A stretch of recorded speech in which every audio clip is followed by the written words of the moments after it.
నమస్తే welcome to question hour బొగ్గు భగభగలు లోక్ భవన్ కు చేరుకుంటున్నాయి. స్కామ్ పై పోరాటంలో తగ్గేదలే అంటున్న బీఆర్ఎస్ గవర్నర్ కు ఫిర్యాదు చేసేందుకు రెడీ అవుతోంది. మొదటి నుండి అవినీతి అక్రమాలపై పోరాటం చేస్తున్న బీఆర్ఎస్ మరింత దూకుడు పెంచుతోంది. అన్ని టెండర్లు రద్దు చేయాలని డిమాండ్ తో ఉద్యమాన్ని పీక్ స్టేజ్ కి తీసుకువెళ్తోంది. సింగరేణిలో బొగ్గు టెండర్ల విషయంలో భారీగా కుంభకోణం జరిగిందంటూ బీఆర్ఎస్ మొదటి నుండి ఆరోపిస్తుంది. సీఎం రేవంత్ బంధువులపై బీఆర్ఎస్ సంచలన ఆరోపణలు చేస్తోంది. సింగరేణి విషయంలో కాంగ్రెస్ ను ఇరకాటంలో పెట్టేందుకు గవర్నర్ ను కలిసే ప్రయత్నం చేస్తోంది. ఇప్పటికే కేంద్ర మంత్రి కిషన్ రెడ్డికి సైతం నేరుగా లేఖ రాశారు హరీష్ రావు. బొగ్గు గనుల కుంభకోణంపై దర్యాప్తు జరిపించాలంటూ కేంద్ర మంత్రి కిషన్ రెడ్డికి హరీష్ రావు లేఖ రాయడం, విచారణకు ఆదేశించిన విషయం తెలిసిందే. అయినప్పటికీ బీఆర్ఎస్ ఏ మాత్రం తగ్గకుండా గవర్నర్ జిష్ణుదేవ్ వర్మను కలిసి ఫిర్యాదు చేయాలని నిర్ణయించింది.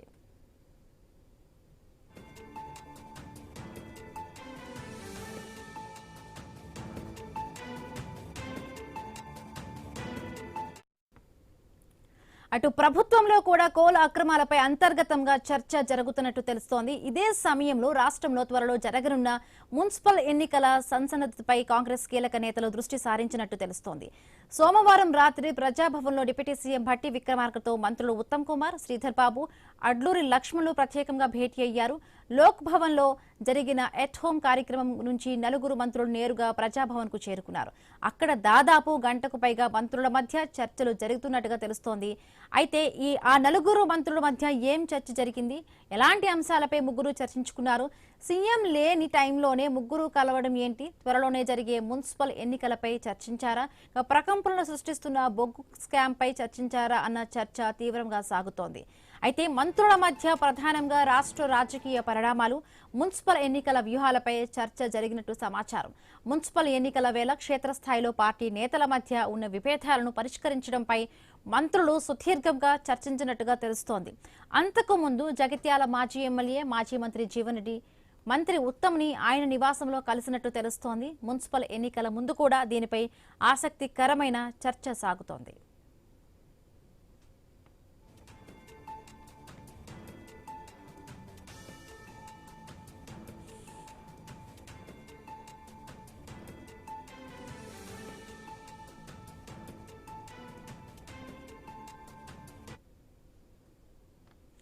ఇప్పుడు తెలంగాణలో బొగ్గు స్కామే కాదు, ఢిల్లీలో లిక్కర్, బీహార్లో గడ్డి కుంభకోణాలు దేశ రాజకీయాలపై తీవ్ర చర్చకు దారితీస్తున్నాయి.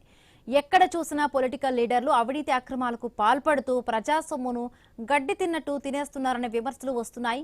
ఈ పార్టీ ఆ పార్టీ అన్న తేడా లేకుండా ప్రజా సొమ్మును నేతలు ఒక్కేస్తున్నారన్న ఆగ్రహం వ్యక్తమవుతోంది. దీనికి ఎండ్ కార్డ్ పడేదలా? ప్రజా సొమ్మును నేతలు సొంత ఆస్తిగా భావిస్తున్నారా? అవినీతి నేతల్లో మార్పు వచ్చేది ఎప్పుడు? అదే ఇప్పుడు ప్రస్తుత రాజకీయాల్లో హాట్ టాపిక్ గా ఉంది.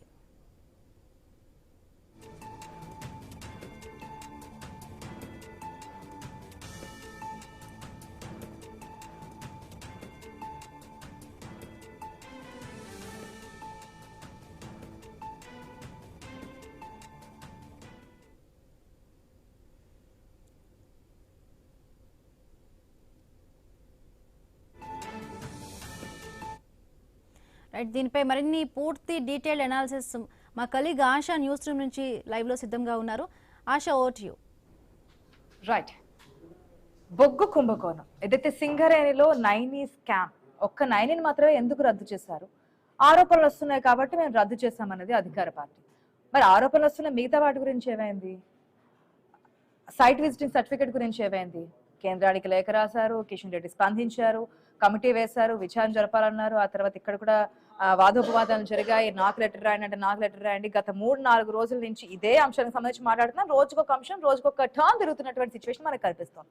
అయితే ఇప్పుడు గవర్నర్ ముందుకు వెళ్తున్నారు బీఆర్ఎస్ నేత. కేంద్రానికి లెటర్ రాయడం కాదు, ఎవరికో ఎందుకు నాకే చెప్తే నేనే చేస్తా అన్న తర్వాత డిప్యూటీ సీఎం ఒక చిన్న మెలుగు పెట్టారు. సీఎంతో మాట్లాడి నేను ఆ విచారణ సాగిస్తాను, విచారణ ముందుకెళ్తాం ఎట్టి పరిస్థితుల్లోనే. దాన్ని బీఆర్ఎస్ ఎక్కడ స్వాగతించట్లేదు. సీఎంతో మాట్లాడి తీసుకెళ్తే ఇంక మిమ్మల్ని ఏ విధంగా నమ్ముతామని ఇప్పుడు ఇదే విషయాన్ని గవర్నర్ ముందు కూడా పెట్టారు. మరి గవర్నర్ ముందు పెట్టిన తర్వాత ఏ విధంగా ముందుకెళ్ళబోతున్నారు? ఇప్పటికే సోలార్కి సంబంధించి, డీజిల్కి సంబంధించి ఇంకా చాలా స్కామ్లు సింగరేణిలో జరిగాయి అనేది బీఆర్ఎస్ నేతలు ఆరోపిస్తున్నటువంటి మాట. మరి ఇవన్నీ గవర్నర్ దృష్టి తీసుకెళ్లిన తర్వాత కదలిక ఏమన్నా వస్తుందా అనేది ఒక ఇష్యూ. అయితే నిన్న ముగ్గురు మంత్రులు ఉత్తమ్ కుమార్ రెడ్డి, అదేవిధంగా అడ్లూరి లక్ష్మణ్, ఐటీ మినిస్టర్ శ్రీధర్ బాబు ముగ్గురు కలిపి భట్టి విక్రమార్కతో భేటీ అయ్యారు అనేది తెలుస్తోంది. సీఎం అయితే ఇక్కడ లేరు, ఆ విషయాన్ని డిప్యూటీ సీఎం కూడా చెప్తున్నారు. మరి సీఎం లేని టైంలో ముగ్గురు భేటీ వెనుక ఆంతర్యం ఏంటి? నిజంగానే బొగ్గు మసి హస్తం చేతికి అంటుకుందా? దాన్ని ప్రక్షాళన కడుక్కోవడానికి అన్ని ప్రయత్నాలు చేస్తున్నారా? హరీష్ రావు చేసిన కామెంట్స్ కరెక్టేనా అనే ప్రశ్నలు అయితే ఉత్పన్నం అవుతున్నాయి. ఒకవేళ మున్సిపల్ ఎలక్షన్స్ దగ్గర పడుతున్నాయి కాబట్టి ఏ విధంగా ముందుకెళ్ళాలి, ఏ విధంగా పార్టీ బలోపేతానికి కృషి చేయాలి అనే అంశాల గురించి మాట్లాడాలనేది ఒకటి నడుస్తుంది. ఎక్కడ చూసినా మీరు ఇంతకుముందు చెప్పిన విధంగా ఢిల్లీలో లెక్కర్ అనుకోవచ్చు, లేదంటే కనుక బీహార్లో గడ్డ కుంభకోణాలు అనుకోవచ్చు, ఇక్కడ ఇదే అనుకోవచ్చు, ఏపీలో మరొక కుంభకోణాలు అనుకోవచ్చు. ప్రతి రాష్ట్రంలో కూడా ఏదో ఒక స్కామ్ జరిగిందంటూ కూడా పార్టీలు మారిన తర్వాత, ప్రభుత్వాన్ని పాలించేటువంటి పార్టీలు మారిన తర్వాత గత ప్రభుత్వం చేసిన స్కామ్లు అంటూ కూడా అనేక విషయాలు తెరమెత్తకు రావడం మనం చూస్తున్నాం. సో ప్రజల ఆస్తి, సింగరేణి కూడా ప్రజల ఆస్తి, ఎందుకు తమ ఆస్తిగా భావించి దోచేయాలని ప్రయత్నాలు చేస్తున్నారు అనేది ఒక ప్రశ్న అయితే తెర ముందుకు వస్తోంది. ఏం జరగబోతుంది అనే దాని గురించి మాట్లాడదాం. మనతో పాటు డిబేట్ లో పార్టిసిపేట్ చేస్తున్న రాజుగౌడ్ గారు బీఆర్ఎస్ నుంచి, మన కాంగ్రెస్ నుంచి శివకుమార్ గారు ఉన్నారు, అదేవిధంగా బీజేపీ నుంచి పల్నాటి వెంకటరెడ్డి గారు ఉన్నారు. నమస్తే అండి, welcome to the show. First Raju Goud గారు నమస్తే అండి. నమస్తే మేడం. నమస్తే ఆశ గారు. రాజుగౌడ్ గారు ఏంటి ఒక్కొక్క ప్రయత్నం తర్వాత ఒక్కొక్కటి ముందుకు వెళ్తున్నారు. కేంద్రానికి లేఖ రాసారు, అయిపోయింది. కమిటీ అన్నారు, విచారణ అన్నారు, ఇప్పుడు మళ్ళీ గవర్నర్ కి కంప్లైంట్ చేయబోతున్నట్టు తెలుస్తోంది. ఒక్క నైని గురించేనా, లేదంటే ఇంకా స్కామ్లు అన్ని చెప్తున్నారు కదా, అన్నిటి గురించి ఒకసారి గవర్నర్ కి వివరించబోతున్నారా? ఎవరెవరు కంప్లైంట్ చేయబోతున్నారు? గుడ్ మార్నింగ్ ఆశ గారు. ఇప్పుడు కాంగ్రెస్ పార్టీ స్కీమ్ల పేరు చెప్పి అధికారంలోకి వచ్చింది. ఇప్పుడు స్కామ్లు చేసుకుంటూ కొనసాగుతుంది. ఇప్పుడు మేము భట్టి గారు నిన్న మొన్న ప్రెస్ మీట్ పెట్టి టెండర్లన్నీ రద్దు చేస్తామని చెప్పిండు. మేమేమంటున్నామంటే ఎప్పటి నుంచి అయితే 2025 లో ఏదైతే ఇది సైట్ విజిట్ సర్టిఫికేట్స్ ఇవ్వడం జరిగిందో ఈ కొన్ని కంపెనీస్ కానీ వేరే దాంట్లో సోలార్ లో కానీ మిగతా టెండర్స్ లో కానీ ఇవన్నీ కూడా రద్దు చేయాలని చెప్పేసి బీఆర్ఎస్ పార్టీ డిమాండ్ చేస్తుంది. మరి మీరు సైట్ వెరిఫికేషన్ సర్టిఫికేట్ అనేది బీఆర్ఎస్ ప్రభుత్వం ఉన్నప్పుడే వచ్చిందని భట్టి గారు మొన్న చెప్పారు. మరి చెప్పినప్పుడు మన 25 కంటే ముందు ఏవైతే టెండర్స్ జరిగినాయో దాంట్లో సైట్ విజిట్ సర్టిఫికేట్ అవసరం లేకుండే. మీరు ఈ ముఖ్యమంత్రి గారి బామ్మర్ది కోసం మీరు ఈ సైట్ విజిట్ సర్టిఫికేట్లు పెట్టి మీ యొక్క ప్రభుత్వానికి 10% కమిషన్ వచ్చే విధంగా మీరు వ్యవహరిస్తున్న సంగతిని మా నాయకులందరూ కూడా బయట పెట్టారు. డే 1 నుంచి చెప్తున్నాం, సిబిఐ ఎంక్వైరీ ఏపీఎండి, మేము అన్ని ఆధారాలను ఇస్తామని చెప్పేస్తే ఈ రాష్ట్రంలో ఉన్న కేంద్ర మంత్రులు కానీ సహాయ మంత్రులు కానీ ఎవరు కూడా స్పందించలేరు. మరి ముఖ్యమంత్రి గారికి కూడా ఛాలెంజ్ చేసినాము, మీరు ఎంక్వైరీ ఏపీఎండి, కమిషన్ పెట్టి ఎంక్వైరీ చేయించినప్పుడు మేము అన్ని ఆధారాలు ఇస్తామంటే ముఖ్యమంత్రి గారు కూడా గప్చుప్గా కూర్చుండ్రు. మరి ఈ రోజు మేము గవర్నర్ గారికి గెలవబోతున్నారు మా నాయకులు, దానిపై ఫిర్యాదు చేసి ఖచ్చితంగా కేంద్రానికి కంప్లైంట్ చేసిన తర్వాత ఏదైనా మేలు జరిగింది అనుకుంటున్నారా? ఈ కేంద్రము రాష్ట్రం రెండు కలిసి ఉన్నాయి కదా మేడం. కాంగ్రెస్ బీజేపీ ఈ రాష్ట్రంలో ఆ విషయాన్ని ఇప్పుడు గత నుంచి ప్రస్తావిస్తున్నారు కదా, అసెంబ్లీ ఎలక్షన్స్ చెప్తున్నారు కదా, ఈ రెండు ఒకటే. మరి మీరు లేఖ ఎందుకు రాసినట్టు విచారణ చేయాలని? ఆ రెండు ఒకటే తానులో ముక్కలు అని చెప్పి తెలిసినప్పుడు ప్రాసెస్ లో భాగంగా అందరికి కూడా రాస్తున్నాం. కానీ మేము చేసే పోరాటం, మేము చేసే న్యాయ పోరాటం కొనసాగుతుంది, దాంట్లో ఎలాంటి సందేహం లేదు. ఒకవేళ ఈ కేంద్రం కానీ ఈ రాష్ట్ర ప్రభుత్వం కానీ ఈ గవర్నర్ కానీ ఎవరు కూడా స్పందించకపోతే ప్రజాక్షేత్రంలో వెళ్ళిపోతాం, ప్రజలకు వివరిస్తాం. సింగరేణి కార్మికులకు వీళ్ళు చేసింది ఏంది, సింగరేణికి లాభాల్లో బాటల్లో తీసుకొచ్చిన ప్రభుత్వం టిఆర్ఎస్ ప్రభుత్వాన్ని వీళ్ళు నష్టాల్లో చూపిస్తున్నారు. అక్కడ ఉత్పత్తిలో తగ్గిపోయింది, అన్ని విధాలుగా కేవలం వీళ్ళు టెండర్లు ఇచ్చుకున్నాలే, డబ్బులు తెచ్చుకున్నాలే. సీఎం బామ్మర్ది గారు ఈ దాంట్లో మొత్తం కంప్లీట్ గా ఇన్వాల్వ్ ఉన్నాడు, భట్టి గారు ఇన్వాల్వ్ ఉన్నారు, కొన్ని మీడియా ఛానల్స్ కూడా ఇన్వాల్వ్ ఉన్నాయి. ఇవన్నీ కూడా బయట పెడతాం. అనేక స్కాములు జరిగినాయి, అన్నిటికీ కూడా పోరాడుతున్నాం. కానీ ఇటు ప్రభుత్వం కానీ అటు కేంద్ర ప్రభుత్వం కానీ ఎలాంటి స్పందన లేదు వాళ్ళు. కాబట్టి మేము ఖచ్చితంగా చెప్తున్నాం, బీజేపీ కాంగ్రెస్ నుంచి కూడా ప్యానల్ ఉన్నారు కాబట్టి ఏం జరిగింది, ఏం జరగబోతున్న అనే విషయాల గురించి క్లియర్ గా మాట్లాడదాం. దానికంటే ముందు క్వశ్చన్ అవర్ లో షార్ట్ బ్రేక్ తీసుకుందాం. Welcome back to question hour. Venkatareddy గారు నమస్తే అండి. హలో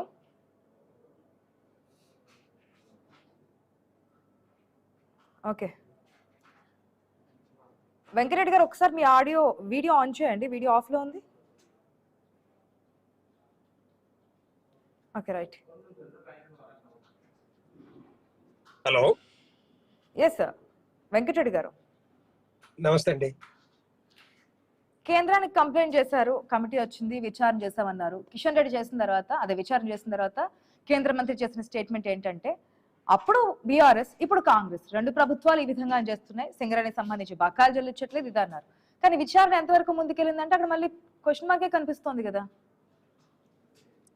ఇప్పుడు సింగరేణికి కంప్లైంట్ ఎవరు చేశారు? బీఆర్ఎస్ పార్టీ చేసిందా, కాంగ్రెస్ పార్టీ చేసిందా? కేంద్ర ప్రభుత్వానికి ఎవరు చేశారు? ఇక్కడ ఎవరు చేయలేదు కదా అక్క. ఎక్కడ చేశారు? ఇప్పుడు ఒకవేళ ఇస్తా అంటున్నారు, గవర్నర్ కి ఇస్తా అంటున్నారు. ఇవనేవండి గవర్నర్ మేమేమంటున్నాం అంటే, ఇప్పుడు బీఆర్ఎస్ హయాంలో బీఆర్ఎస్ వచ్చిన తర్వాత కేసీఆర్ గారు ముఖ్యమంత్రి అయిన తర్వాత సింగరేణి మీద అజమాయిష్ పెంచుకొని, ఆధిపత్యం పెంచుకొని, దాన్ని సొంత కుటుంబం లాగా సింగరేణిని వాడుకున్నారు, ఒక ఏటీఎం లాగా వాడుకున్నారు. దానికి ఇప్పుడు బకాయిలు ఎన్ని ఉన్నాయో తెలుసు, 48,000 కోట్ల రూపాయలు సింగరేణికి రావాల్సి ఉండే.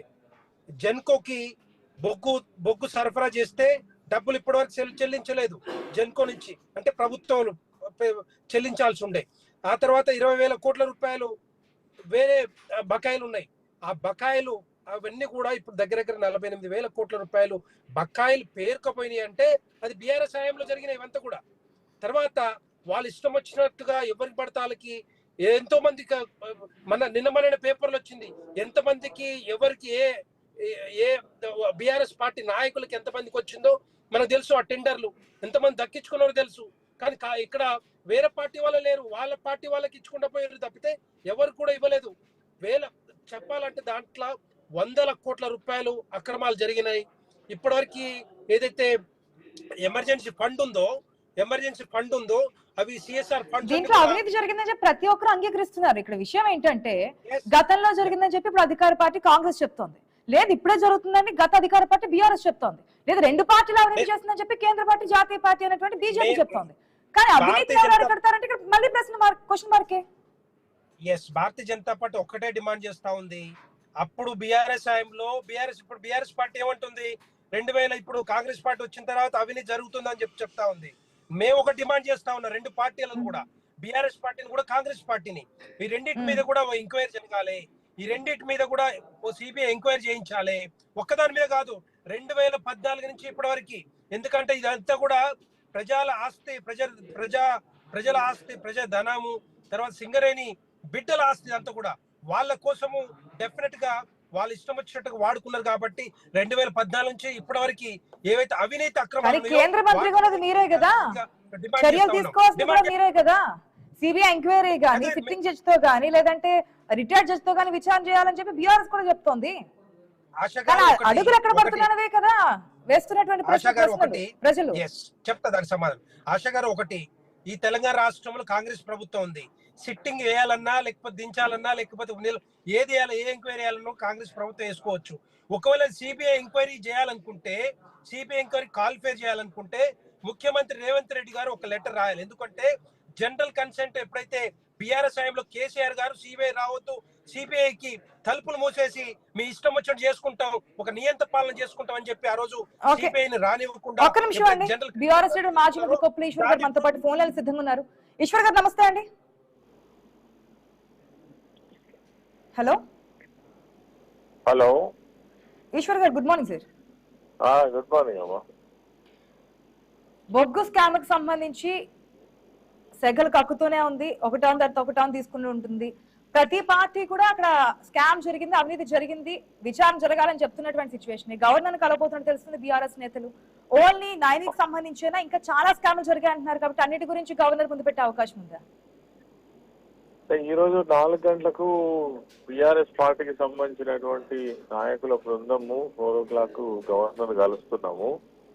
ఎందుకంటే వాస్తవంగా ఈ రెస్పాన్సిబిలిటీ ఎవరిది అని అంటే, కోల్ మినిస్ట్రీకి సంబంధించినటువంటి సెంట్రల్ గవర్నమెంట్ లో బాధ్యత వహిస్తున్నటువంటి కిషన్ రెడ్డి గారు చొరవ తీసుకొని చేయాల్సి ఉండేది. అదే విధంగా రాష్ట్ర ప్రభుత్వంలో ఉన్నటువంటి మరి ఎవరైతే మంత్రులు మరి ఇంత పెద్ద ప్రధానమైన ఆరోపణ వచ్చినప్పుడు వాళ్ళే చొరవ తీసుకొని చేయాలి. మేము డిమాండ్ చేసింది ఏంటి అని అంటే, సిబిఐ ఎంక్వైరీ వేయించండి అని కోరాము. లేదంటే సిట్టింగ్ జడ్జితో ఎంక్వైరీ చేయించండి, దీంట్లో చాలా రకాలైనటువంటి కుంభకోణాలు జరిగినాయి, దీనివల్ల రాష్ట్ర ఆదాయానికి కావచ్చు, సింగరేణి సంస్థకు కావచ్చు, రాష్ట్ర ప్రజలకు కావచ్చు, సింగరేణి కార్మికులకు కావచ్చు తీవ్రమైన నష్టం జరుగుతుంది. ఇది 1000 కోట్ల కుంభకోణము. నాట్ ఓన్లీ బొగ్గు బ్లాకులకు సంబంధించే కాకుండా సోలార్ దాంట్లో కావచ్చు, ఈ డెటోనేటర్స్ కొనుగోలు విషయంలో కావచ్చు, రకరకాల పద్ధతులలో సింగరేణి కంపెనీని మరి అనేక రకాలుగా ఈ 2 సంవత్సరాల కాలంలో ఒక కుంభకోణాల మయం చేసిండ్రు. దీని మీద సిబిఐ ఎంక్వైరీ వేయాలని మేము కోరుతున్నాం.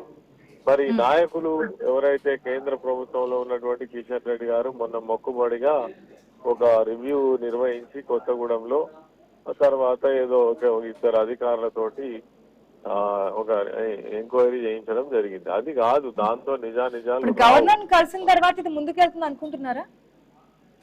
మేము అనుకుంటున్నాం. ఇంకా గవర్నర్ కూడా మరి పట్టించుకోకపోతే ఈ దేశాన్ని కాపాడటం ఎవరు ఉంటారు? ఇక గవర్నర్ కావచ్చు. మరొక డిప్యూటీ సీఎం చెప్తున్నారు కదా, ఎవరెవరికో లెటర్స్ రాయడం, ఎవరెవరికో విచారణ చేయమని చెప్పడం ఎందుకు, నాకే చెప్పండి నేనే చేస్తాను. ఆయనకి ఎందుకు లెటర్ రాయాలి? ఆయనకు ఆల్రెడీ మేము పార్టీ పరంగానే ప్రభుత్వాన్ని కోరడం జరిగింది. ఆయన బాధ్యత లేదా? డిప్యూటీ సీఎం గారికి బాధ్యత లేదా? ఆయన ఇండస్ట్రియల్ కోల్ ఇండస్ట్రీ ఆయన కిందకి వస్తుంది రాష్ట్ర ప్రభుత్వ పరంగా. వారు తప్పు జరిగిందని గొగ్గోలు పెడుతుంటే ఇప్పుడు దేశవ్యాప్తంగా ఇది ఒక చర్చనీయ అంశం అయినప్పుడు ఇంట్లో ఉన్నటువంటి వాస్తవాలను వెలికి తీయడం కోసం వారు ఎందుకు చొరవ తీసుకోరు? ఎవరో ఎందుకు లెటర్ రాయాలి? మేమెందుకు చెప్పాలి? మేము చెప్పింది వాస్తవమా కాదా అనేటువంటిది పరిశీలన చేయాలి కదా. అది వాళ్ళ బాధ్యత. మమ్మల్ని లెటర్ రాసేయండి. ఇప్పటికే లెటర్ రాసిండ్రు గవర్నర్, మన ప్రభుత్వానికి లెటర్ రాసిండ్రు హరీష్ రావు గారు. ఇవాళ గవర్నర్ కూడా ఇవ్వబోతా ఉన్నాం. ఓకే, ఇక్కడికి ఏదో కొంత న్యాయం జరుగుతుందని చెప్పి భావిస్తున్నారు. డెఫినెట్ గా మేము అనుకుంటున్నాం గవర్నర్ ద్వారానన్నా సిబిఐ ఎంక్వైరీ వేయిస్తారు, లేదంటే సిట్టింగ్ జడ్జి తోటి ఎంక్వైరీకి ఆదేశిస్తారు. దాంతో నిజాలు బయటికి వస్తాయి, స్కామ్స్ బయటికి వస్తాయి, సంస్థను కాపాడవచ్చు అనేది మా ఉద్దేశం. ఓకే ఓకే, శివకుమార్ గారు నమస్తే అండి. ఆశా గారు నమస్తే.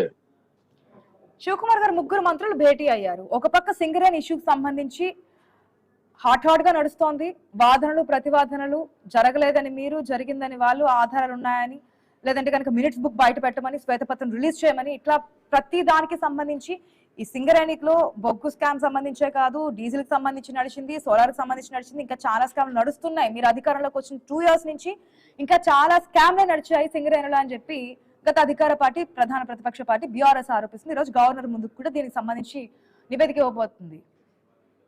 వాస్తవాలేంటి?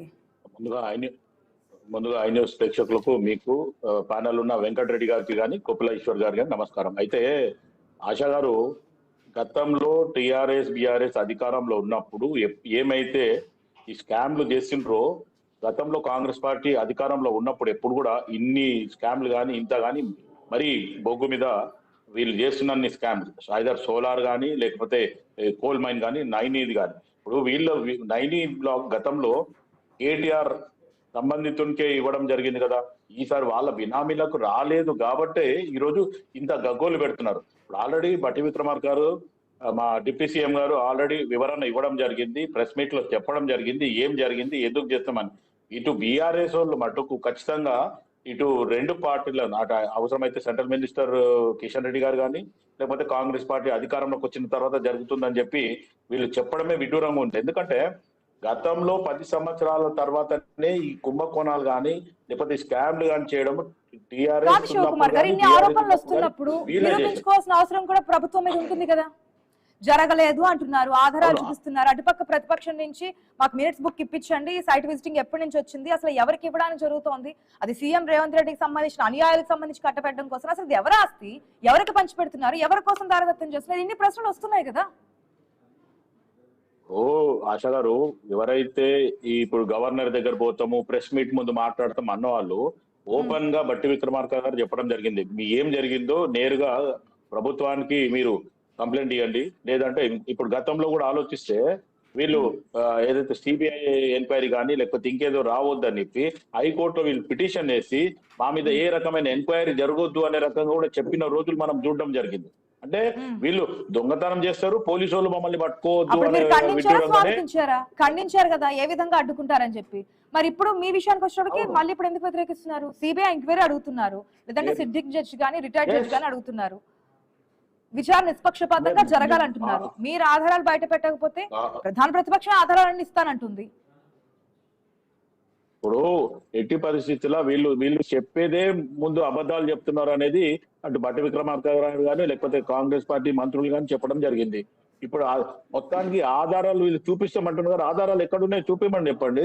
దాని మీద ప్రభుత్వం ముందుకొచ్చి ఖచ్చితంగా సిట్టింగ్ జడ్జి కానీ లేకపోతే సిబిఐ కానీ ఏ ఎంక్వైరీ చేస్తారో వేయడానికి కాంగ్రెస్ పార్టీ కూడా సిద్ధంగా ఉంది. అది కాంగ్రెస్ పార్టీ ఏమి వెనుకపోయేది లేదు.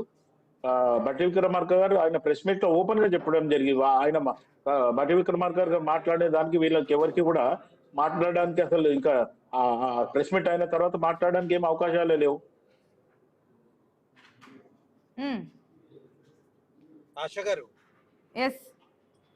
ఆశ గారు ఒకటి కాంగ్రెస్ పార్టీని డిమాండ్ చేసేది ఒకటి. ఇప్పుడు బిఆర్ఎస్ పార్టీ అడుగుతా ఉంది దీని మీద ఎంక్వైరీ వేయాలనేసి. ఎంక్వైరీ వేయొచ్చు కదా, 2014 నుంచి 2025 వరకు ఎంక్వైరీ వేయొచ్చు కదా. మొత్తం లోటుపాట్లు అక్కడ అవినీతి అక్రమాలు ఏం జరిగినాయో పూర్తిగా బయటకు వచ్చే అవకాశాలు ఉంటాయి. ఒక లెటర్ రాస్తే అయిపోతుంది కదా ముఖ్యమంత్రి గారు. సిబిఐకి ఒక జనరల్ కన్సెంట్ అక్కడే వస్తుంది కదా అసలు ప్రశ్న. వాళ్ళు సిబిఐ వరకు లేదంటే కేంద్రానికి లేఖ వరకు కాదు, మాకే ఇవ్వండి మేమే విచారణ చేస్తాం అంటున్నారు. అదే కదా మొదటి అక్కడి నుంచే కదా స్టార్ట్ అయింది. సరే ఏదో ఒకటైతే కానీ మీరు కేంద్ర మంత్రిగా ఉన్నారు, మీ శాఖలో ఇట్లా అన్యాయం జరుగుతున్నప్పుడు లేదంటే స్కామ్ జరుగుతున్నప్పుడు చూసుకోవాల్సిన బాధ్యత మీది కూడా ఉంటుంది కదా. నేను అనుకుంటే వీళ్ళకి ఫర్ ఎగ్జాంపుల్ సిట్టింగ్ జడ్జికి ఇస్తే వీళ్ళకి అనుమానం ఉంటది, ఇదేదో మొత్తానికి వీళ్ళ బిఆర్ఎస్ పార్టీ మీద వస్తుందని చెప్పేసి. సరే సిబిఐకి ఇవ్వమని చెప్పండి. ఎవరు వద్దన్నారు? అందరూ అడుగుతున్నారు కదా, అన్ని పార్టీలు అడుగుతున్నాయి. సిబిఐకి రాస్తే అయిపోతుంది కదా, ఎందుకు రాయట్లేదు? ఇప్పటికైనా వాళ్ళు బిఆర్ఎస్ పార్టీ నిజంగానే ఒకవేళ అవినీతి అక్రమాలు చేయకపోతే భయపడాల్సిన అక్కర్లేదు. చేసినప్పుడు కాంగ్రెస్ పార్టీ ఎందుకు జంకుతా ఉంది? వెంకటరెడ్డి గారు చెప్పండి, ముఖ్యమంత్రి గారు చెప్పండి. ఎస్ డెఫినెట్లీ వై నాట్ అని చెప్పి మీరు కాళేశ్వరం మీద మేడిగడ్డ మీద ఇచ్చిర్రు, అట్లాగే దీన్ని కూడా ఇవ్వండి. మీరు మొత్తం ప్రాజెక్ట్ మీద ఇవ్వమంటే ఓన్లీ మేడిగడ్డ మీద ఇచ్చారు.